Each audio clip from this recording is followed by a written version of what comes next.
Degree महाविद्यालय रे स्वेच्छाकृत रक्तदान शिविर अनुष्ठित 20/3/2026 तारीख स्थानीय खुंटा डिग्री महाविद्यालय रे यूथ रेड क्रॉस जातीय सेवा योजना एवं रेड रिबन क्लब रो मिलित आनुकूल्य रे स्वेच्छाकृत रक्तदान शिविर अनुष्ठित होई जायछि। उक्त शिविर को महाविद्यालय अध्यक्ष श्रीयुक्त सरोज रंजन त्रिपाठी फिता काटी शुभ उद्घाटन करने सहित स्वेच्छासेवी मानकु अनुप्राणित करने पई प्रथमे रक्तदान करथिले। उक्त शिविर को यूथ रेड क्रॉस रो काउंसिलर गोपाल सिंह, जातीय सेवा योजना अधिकारी शुभम सामल, सहयोगी डॉक्टर सुषमा हांसदा एवं रेड रिबन क्लब रो सहयोगी माने सहयोग करने सहित उदला सब डिविजन डाक्तरखाना ब्लड बैंक रो मुख्य डॉक्टर मनीषा परिड़ा एवं तांकर सहयोगी माने एथिरे संपूर्ण सहयोग करथिले।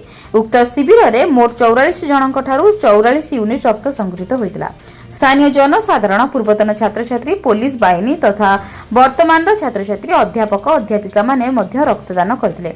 अध्यापक और अध्यापिका मानक मध्य स्नेहाशीष सेठी, गौरव पाल, गोपाल सिंह, बबिता महांत, बाणी व्रता प्रधान एवं अन्य मानक मध्य डेमोन स्ट्रेटर संकर्षण गिरी, डाटा ऑपरेटर हरप्रसाद भोई मध्य रक्तदान करथिले।